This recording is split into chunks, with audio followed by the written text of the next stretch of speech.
Dentro de las historias de orgullo, en este mes del orgullo LGBT, también hay que tratar ciertas cosas que tienen que ver con nuestra salud y además con el buen trato a los pacientes. Y es por eso que el día de hoy tenemos, bueno, estoy invadiendo el set de la doctora Denise Peña. Denise, ¿cómo te encuentras? Muy buenos días. Muy bien, muchas gracias. Es un honor, que me consideres a lo mejor aliada Ajá. y que me hayas invitado. Muchas gracias. Oye, y tenemos invitada a la doctora Denise porque desde hace muchos años me acuerdo que no sé qué estábamos platicando y me comentaste que cuando llegaban pacientes contigo, tú sí preguntabas los pronombres o cómo le gusta a tus pacientes que se dirijan cuando es una persona de la comunidad LGBTIQ+.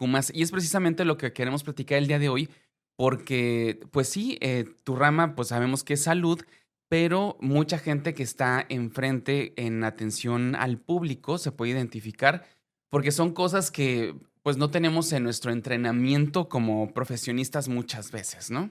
Sí, apenas está como obteniendo mayor información al respecto, Ujú, porque antes, pues, ni siquiera si no hay aceptación y la gente no sentía como, digamos, la facilidad de decir: "Ah, sí, yo soy LGBTQ+", pues, no se podían o sea, no podía haber estadísticas, no podía haber estudios realmente porque, pues, no se medían, no se ujú. conocían. Entonces, ahora que hay más apertura, ya empiezan los estudios, que eso me encanta, tú sabes, me Sí, encantan las las estadísticas, no estadísticas. mienten. A veces están mal hechas, pero no mienten en general. Y bueno, ya hay más información. Y hay uno que me encanta, que es de los más nuevos. Empezó como en el 21, pero ya lo publicaron como en el 2023. Se llama The Trevor Project, por Ujú, si alguien lo quiere buscar. Y es en Estados Unidos y fue de 28,000, o sea, fue como una encuesta, una pequeña entrevista a 28,000 personas que se veían como parte de la comunidad LGBTQ+. Y entonces nos dimos cuenta de varias cosas, pero en el rubro de la salud, más o menos tienen un riesgo de 3 veces más riesgo de tener depresión y ansiedad las personas que ok. eran parte de esta comunidad. Ujú, Entonces, eso por un lado. Y por otro lado, específicamente, los que menos iban eran las personas trans, o sea, las personas trans eran las que menos acudían y casi, creo que un 60% o más habían reportado una experiencia negativa en hospital, clínica, ok. médico, En cuestión de trato. en cuestión de Ok. trato. Entonces, ahí también, bueno, como en otro estudio venía que la expectativa de vida en las personas trans, por ejemplo, sí Ujú, está disminuido por violencia de género y ujú. también, pues, parte de la violencia de género se traduce en esto, en que tengas una experiencia negativa con un médico, por ejemplo, y que entonces tú ya no quieras volver a ir. Entonces tú ya quieres descuidar esa parte y lo vas a evitar porque nadie quiere pasar un rato incómodo. Entonces, si tú no te sientes aceptado, pues no vas a ir, vas a decir, no, ¿para qué voy? Para recibir un maltrato, a lo mejor si es privado tienes que pagar y luego aparte que te maltraten, como Sí. que no. Fíjate que ahorita que mencionas esto, generalmente cuando escuchamos estas noticias, porque sí, es muy abierto que las mujeres y los hombres trans toquen este punto donde la media de vida pues es mínima, ¿no? Pero generalmente lo ligamos a lo mejor con transfobia y otro tipo de violencia de género, pero tiene mucho que ver también lo que tú mencionas. Si una persona trans va a cualquier cosa, pero hablando de salud, donde no se le da un trato digno, pues lógicamente ya no te quedan ganas de ir.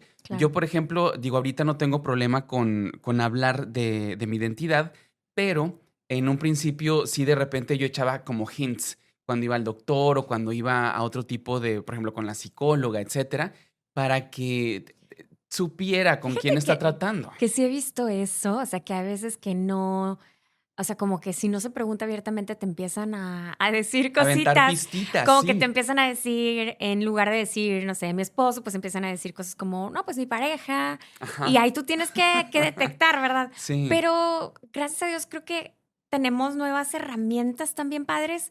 Por ejemplo, los pins, o sea, son Ujú, detalles, ¿no? Pero si tú ves algún detalle, a lo mejor de arco iris que representa a la comunidad, como que tú dices, ah, aquí están un poco más abiertos, o sea, que te da ujú. poquita más confianza. Pero también los formularios, ahora yo estoy usando como expediente electrónico y te está mandando antes como un formulario muy chiquito Ujú. y ahí hacen la distinción, cosa que antes no. Y ahora hacen la distinción, por ejemplo, te ponen hombre, mujer y No luego te binario. ponen, ajá, te Ujú. ponen opciones no binarias, que eso está padrísimo, y te ponen género, te ponen, entonces tú puedes escoger diferentes, que eso está muy padre porque a lo mejor tú no te atreves si no me conoces o algo, Sí, dices, no me atrevo a decírselo en persona, pero ya llené el formulario y a mí me aparece en mi expediente lo que ellos contestaron. Entonces está muy padre también esa parte. Y ya es más fácil entablar una conversación porque ellos ya pusieron eso. sí. Fíjate que también una de las cosas que yo comparo con mi generación, ¿no? Que en general, por ejemplo, en cuestiones de sexo estuvimos muy desinformados porque eran temas tabús. Entonces ahora imagínate un adolescente en mi generación que pues no se hablaba de sexo y no se hablaba de identidades de género ni nada, ¿no? Entonces de repente eso nos lleva mucho a la ignorancia, o sea, la ignorancia no tiene que ver con el estrato social ni nada, es simplemente por la información que no nos llegaba en ese entonces. Pero también muchas de esas cosas ahorita es como que no sabemos tantas cosas en cuestión de salud porque no se tocaban en aquel entonces. Y ahorita sí siento que, por ejemplo, doctores de tu generación y de tu edad que están abiertos, ¿no? A este tipo de situaciones, de tratos, de darle información, pues aunque sea a los 40 o después de los 40, pues está bien abrirnos ese panorama porque había muchas cosas que para mi generación, pues era así mucho tabú, ¿no? Sí, yo lo que aconsejaría sería eso, que sí se acercaran Ujú. a los médicos. La mayoría ya es así, o sea, tiene apertura y igual hasta puedes preguntar antes, ¿verdad? O este tipo de cosas de formularios y todo ayuda mucho, pero creo que ya estamos aprendiendo, así como que a golpes duros, pero estamos aprendiendo a no asumir, Ujú. a no asumir cosas, ¿verdad? Entonces, o sea, si tú lo ves, no voy a asumir que está casado, no voy a asumir que tiene hijos, no voy a asumir, o sea, no sabemos, a lo mejor sí, a lo mejor no, Sí. se tiene que preguntar. Y hay veces que vienen y tú cometes el error de en tu mente ya estar, pues desgraciadamente venimos con prejuicios, aunque no queramos, con sesgos, y entonces hay que luchar contra eso y decir, no voy a asumir nada, o sea, voy a preguntar, y más bien eso es lo que queremos, como una conversación abierta. Ujú. em, y poder tener esa relación. En realidad, digo, biológicamente, prácticamente lo que nos aplica de prevención nos aplica de prevención a todos. O sea, Ujú. todos tenemos probablemente el colesterol alto, el azúcar alta, o sea, son cosas que tenemos que revisar y pues bueno, también hay ciertos detalles que creo que sí es más, a lo mejor, hacer énfasis, ¿no? O sea, por ejemplo, en estos tipos de estadísticas sí viene que, por ejemplo, las mujeres lesbianas generalmente no acuden tanto al gine, por Ok. ejemplo, no se hacen tanto Papa Nicolau, tantas mastografías. Entonces, y ahí como que uno no entiende realmente el por qué, ¿no? Y no debería de ser así. Creemos que es por eso, o sea, que no sienten aceptación y pues bueno, eso es muy importante. Y también lo que mencionabas al principio de sí preguntar cómo te gusta que te digan, qué nombre te gusta que te Ujú. digan y aceptarlo. Y tú realmente utilizar eso y lo puedes poner en tus cosas oficiales sin problema. Entonces, eso es muy importante también. Se ha visto que si tú haces eso, es mucho más probable que haya seguimiento, que haya apego a Sí. tratamiento. O sea, es crear como rapport y confianza, ¿verdad? Con el paciente, como con cualquier paciente. Sí, sí, exactamente. O sea, somos pacientes comunes y corrientes, ¿no? Y fíjate que ahorita que hablabas eso de las mujeres lesbianas que a lo mejor no tienen como esa, según el estudio que leíste de The Trevor Project, que no tienen como tanto apego a ir al doctor y tener sus estudios correspondientes, pues va lo mismo, ¿no? Que a lo mejor tuvieron una experiencia negativa anteriormente porque, pues sí, o sea, realmente este abanico LGBT, pues sí es muy variado, como puede haber hombres muy femeninos, mujeres muy masculinas, y Ujú. eso también lleva a que a lo mejor te puedan juzgar, ¿no? Como individuo. Entonces, no tanto con un doctor, pero a cualquier parte donde vas, pues sales juzgado, ¿no? Malamente. Sí, en especial en las prácticas sexuales, ahí casi nadie se quiere abrir, o sea, es muy difícil. Y ahí yo creo que yo veo resistencia en todos, o sea, Sí. realmente en todos veo resistencia, nadie quiere hablar de sus prácticas sexuales y lo entiendo. Pero hay veces que sí es importante por riesgo a ciertas enfermedades, entonces sí es como, oye, pues sí, desde protección o hasta a lo mejor hay ciertos medicamentos que nos ayudan en muchas cosas, entonces también desde, por ejemplo, tener una mejor vida sexual. O sea, hay gente que está batallando con eso y batallan un chorro para decirte, siempre es como al final de la consulta y eso también estresa porque ya nos quedan 2 minutos y hasta ahí es cuando se atreven a A decirte, soltarse, ¿no? oye, ¿sabes qué? Tengo algo de disfunción y... Pero haz de cuenta que lo dicen y es como, ¡ah! O sea, no sé, es muy difícil hablar de eso, pero digo, eso nos cuesta a todos, pero sí vale mucho la pena abrirnos y platicarlo. Ujú. Y sí hay cosas que se pueden hacer, o sea, no crean o sea, quien batalla en su vida sexual, créanme que es muy común. Eso o sea, sí se escucha fácil 2 veces por semana y eso que yo soy internista, no Ujú. soy específica de vida sexual ni nada.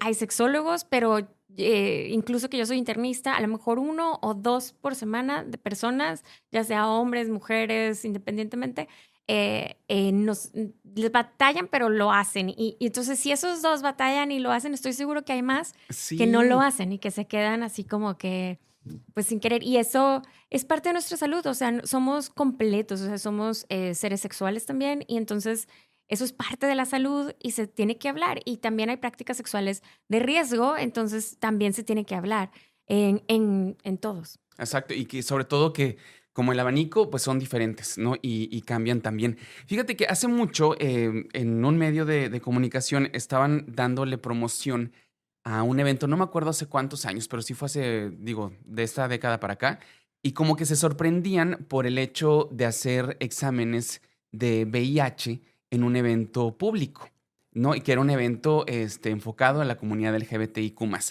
que generalmente en este tipo de eventos sí es muy abierta la prueba de VIH porque pues las prácticas de repente son sin protección, son más las prácticas sexuales y los encuentros, pero a lo que quiero ir con esta pregunta es, sí debemos desmitificar el hecho de hacernos esa prueba porque también y lo conecto, porque ya saben que yo soy un va que va.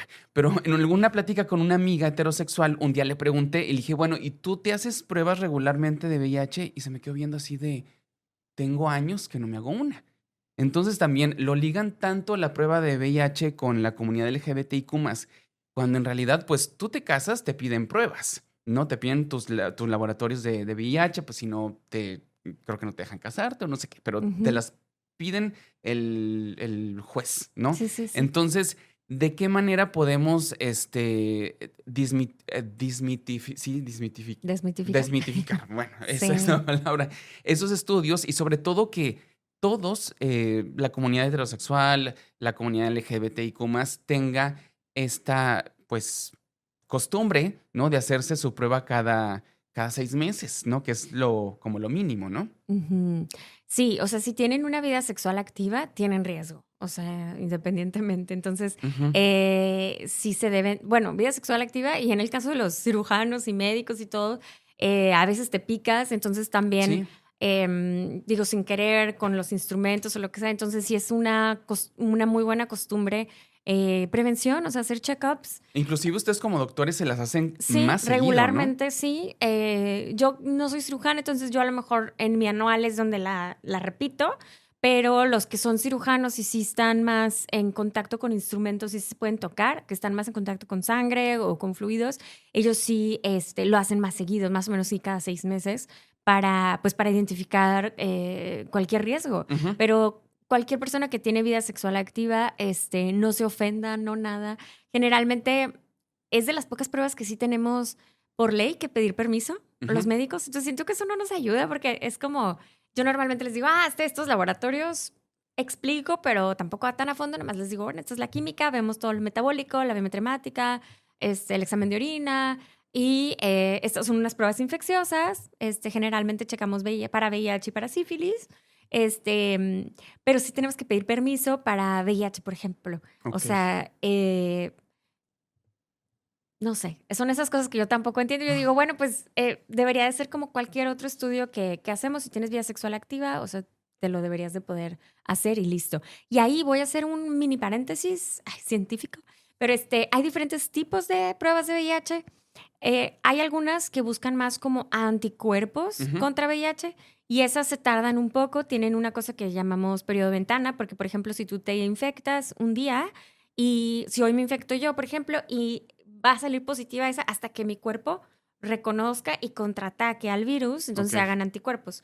Pero hay otras pruebas que van más dirigidas hacia el virus, hacia detectar el virus, que entonces esas de volada te sale, o sea, no hay periodo de ventana. Y esas son las que buscan el P24. Entonces, si buscan el P24, eso es como un antígeno, como una proteína, como algo que está pegado al virus. Ujú. Entonces, digamos que ahí es, si está eso, pues ya. Claro que, y ya después, si eso sale positivo, pues ya te piden carga viral y otras cosas. Pero realmente, si hay pues diferencias en las pruebas, siempre pregunten, o sea, si se lo van a hacer, háganselo y pregunten también cuál fue, porque sí es importante. Sí, sobre todo que tengan la confianza de, porque luego da miedo. O sea, hasta preguntas tú en voz bajita de, oye, ¿cuándo sale la prueba? O sea, son pruebas que nos tenemos que hacer toda la población, todo mundo, ¿no? Porque, Sí. pues, No significa que hayas hecho algo malo ni nada. O sea, no, es no, algo que no. uno dice, tenemos que quitarnos ese pensamiento, y ya, o sea, tomarlo como un check-up, Sí, o sea, como parte de nuestra prevención. que Sí, nuestros aparte lípidos, nuestra glucosa, nuestro VIH. creo que va también muy bien como en los 80 que empezaron a descubrir toda la enfermedad que lo llamaban el cáncer de los gays. No sé si te acuerdas o hayas leído algo que así lo Ujú, llamaban. Entonces se quedó ese mito de que era una enfermedad exclusivamente de los hombres gays y ujú. pues no. O sea, la realidad es que No, no es así. definitivamente. Si hay alguien que no discrimina, es el virus. Ajá, A él no le exactamente. importa, o sea, Sí, sí, realmente no sí. le importa. Entonces, bueno, Ujú. ya saben que si quieren venir a hacerse análisis, están, recuérdame el horario de los laboratorios aquí en la Clínica México. A partir de las 7 de la mañana Ujú. abren, y están más o menos como hasta las, creo que 7 de la tarde, pero sí, es más o menos el horario. A partir de las 7 son bien mañaneros y como casi Sí. todos son en ayuno, siento que es buena hora, o sea, 7 de la mañana y ya se mantienen abiertos, sí, hasta ya más tardecito. Sí, entonces, ya saben, pues la prueba es algo que nos tenemos que hacer todos cada 6 meses, dependiendo de tu profesión, como los doctores, que se la hacen Ujú, pues todavía más seguido ujú. precisamente por la práctica, pero ya saben que pueden venir aquí ni se les va a preguntar, ni se les va a juzgar, aquí se les va a tratar bonito, ¿verdad? Nada, y es de lo más común, o sea, yo que veo a los de laboratorio, o sea, realmente es una prueba común, no crean que son raros que piden la No. VIH, o sea, es una prueba que se pide y que se solicita diario.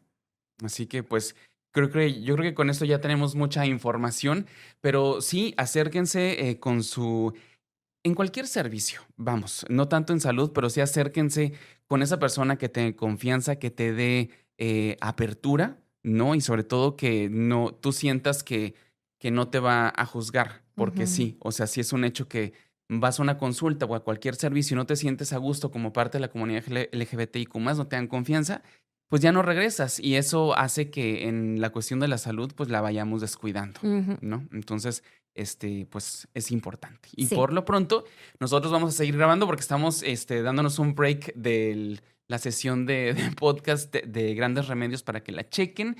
Estamos grabando del 5 al 8. Sí, Sí, de 5 al 8. ujú, Así que pues, vamos bastantes. vamos a seguir trabajando nosotros. Y ya sabes, acércate con doctores aliados, que la Sí. doctora Denise es una de ellas, que digo, no hace falta decirlo, si estoy aquí es por algo, ¿verdad? Sí. Entonces, pues bueno, ya nos despedimos y como en cada episodio, bueno, no sé si quieres agregar algo antes de despedirnos, No, no, ¿no? no, realmente, qué padre que le des visibilidad a este tema y te admiro mucho que no has dejado este tema. O sea, Sí. el año pasado estabas con eso, el antepasado también y no lo has dejado y me da mucho gusto porque sí se ven los frutos. Sí, gracias, muchas Ujú. gracias. Pues bueno, ya nos despedimos y como siempre te lo digo, nosotros ya nos sentimos muy orgullosos de ti y a ti qué te falta para sentirte muy orgulloso de ti mismo. Have a good day y nos vemos en el próximo episodio.